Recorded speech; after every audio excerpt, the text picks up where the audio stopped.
साहब को। नमस्कार देवांश साहब, शुभ प्रभात और शुभ दिन। बताइए इस शानदार मोमेंटम को आप कैसे ट्रैक कर रहे हैं? निफ्टी पर 18,000 का आगाज और बिल्कुल औपचारिकता 60,000 के सेंसेक्स की। बिल्कुल Shail ji, good morning to you to.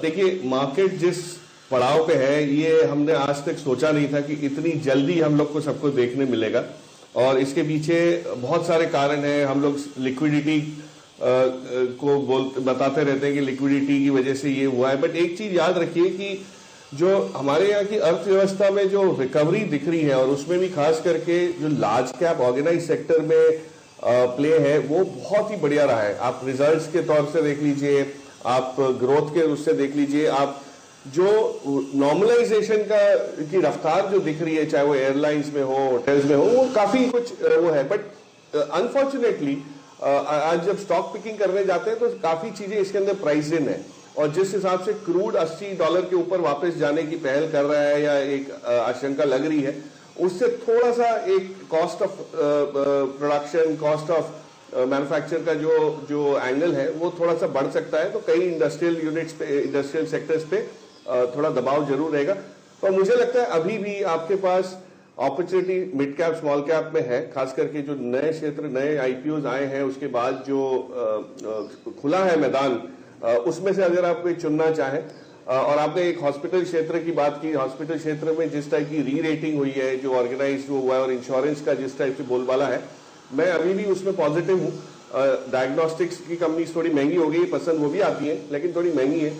But hospital क्षेत्र में से एक Krishna institute of medical sciences करके एक आया था आईपीओ, अगर आप देखें कुछ समय पहले, बहुत बढ़िया रिस्पॉन्स, बहुत ज्यादा आईपीओ के समय इतना नहीं था, बट पोस्ट आईपीओ उसका परफॉर्मेंस देखिए, रिजल्ट्स देखिए, तो उससे लग रहा है कि इस टाइप के बिजनेसेस पे आप दाव लगाएंगे तो अगले 2-3 साल में आपको इनका सबका अच्छा खासा रिटर्न बनना शुरू हो जाएगा। तो फोकस कीजिए। लार्ज कैप में ऑफकोर्स अपॉर्चुनिटीज बहुत रहती है, बट वो थोड़ी टैक्टिकल है। वहां पे इतने ज्यादा बड़े हुए कि थोड़ा सा डर लगता है कि लॉन्ग टर्म बेसिस पे इनमें से क्या चीज चल जाएगी, हो सकता है नीचे भी आए। और स्मॉल कैप्स के अंदर जहां वैल्यू है थोड़ी कम है, लेकिन स्टॉक स्पेसिफिकली अभी भी आपके पास विकल्प मिल जाएंगे।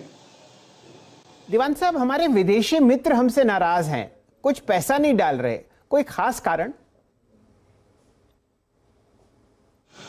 नहीं, आई थिंक ये अनसर्टेनिटी का माहौल इस टाइप की ऊंचाई पे रहता है, ये लेवल्स इस टाइप के हैं कि कोई भी घबराता है।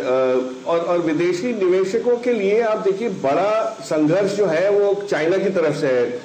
चाइना में जब तक इश्यू सॉल्व आउट नहीं होते, और जो पैसे, जो लागत वहां लगी हुई है, उसकी तो 1/10 या 1/15 भी हमारे यहाँ नहीं है। तो वहां पे जब उनके यहाँ आग लगी हुई है तो वो उसको बुझाने में ज्यादा व्यस्त है।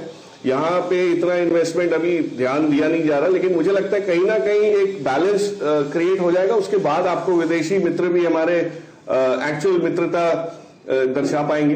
बट अभी फिलहाल मुझे लगता है कि it is a crisis which they are managing, और उस क्राइसिस को सॉर्ट आउट करने में ज्यादा लगे हुए, उलझे हुए। बट चाइना में जो इश्यूज हो रहे हैं उसको समझिए, वो बहुत लोकलाइज इश्यूज हैं, और लोग जो कंटेजियन इफेक्ट की बात करते हैं, दुनिया में किसी को इस टाइप की ये चाहिए नहीं कि कंटेजियन बने या इसका बहुत बढ़ावा इसको मिले। तो कहीं ना कहीं उस पर अंकुश लगाने की भी कोशिश जारी है।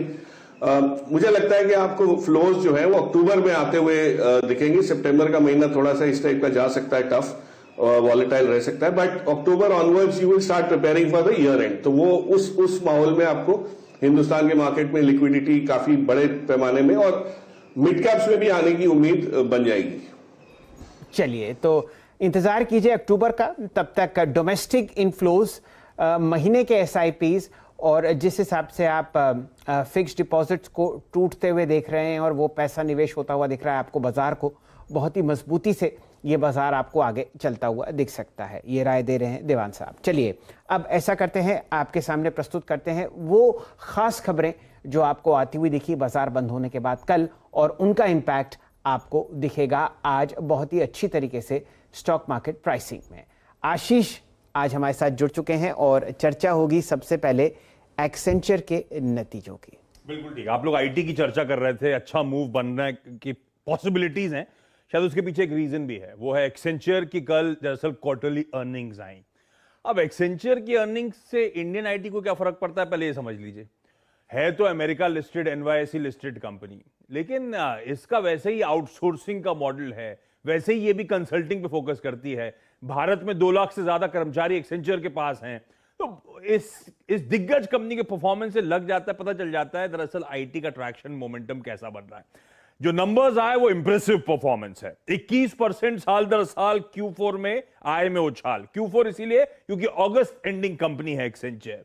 हाँ, इसमें कुछ कंसर्न्स थे कि भाई बुकिंग्स, आउटसोर्सिंग की जो बुकिंग्स थी वो 5-6% गिरी। एट्रिशन यहां पे भी बहुत दिक्कत हो रही है। पिछले साल इस क्वार्टर में 7% का एट्रिशन बढ़कर 19% हो गया। लास्ट क्वार्टर 17% था। पर ध्यान रखें, बुकिंग्स कंसल्टिंग सेगमेंट में स्ट्रांग है। FY22 की गाइडेंस 12 से 15% आय में ग्रोथ की है, जिसमें 5% का एक्विजिशन इंक्लूडेड है। उसको भी एडजस्ट कर लूं तो भी बहुत स्ट्रांग परफॉर्मेंस की बात कर रहे हैं। तो दरअसल सीधा सीधा पॉजिटिव प्रभाव पड़ता है इंडियन आईटी पर, क्योंकि एक्सेंचर की स्ट्रांग अर्निंग्स, एक्सेंचर के स्ट्रांग आउटलुक या उसके हायरिंग ट्रेंड्स दिखा रहे हैं कि एटलीस्ट 12-18 महीने तक इंडस्ट्री की ग्रोथ जस की तस रहने वाली है। और इसीलिए लार्ज आईटी टियर 1 पीयर्स जो हैं, जो एक्सेंचर के कंपेरेबल पीयर्स हैं हिंदुस्तान में, टीसीएस हुआ, इन्फोसिस हुआ, विप्रो, HCL टेक, इन सब लार्ज कैप आईटी कंपनीज को आज इस अच्छे नंबर के दम पर रडार पर रखिएगा। क्या बात है। तो ये मोमेंटम आपको आता हुआ दिख रहा है विदेशी बाजारों से, और एक्सेंचर के नतीजे बिल्कुल सही कह रहे हैं आशीष जी, ट्रेंड सेट करते हैं डोमेस्टिक आईटी की चाल का। बहुत ज़बरदस्त गाइडेंस जो है वो आपको बताती है कि अगले 18 महीने क्या आप तेज़ी देख रहे हैं।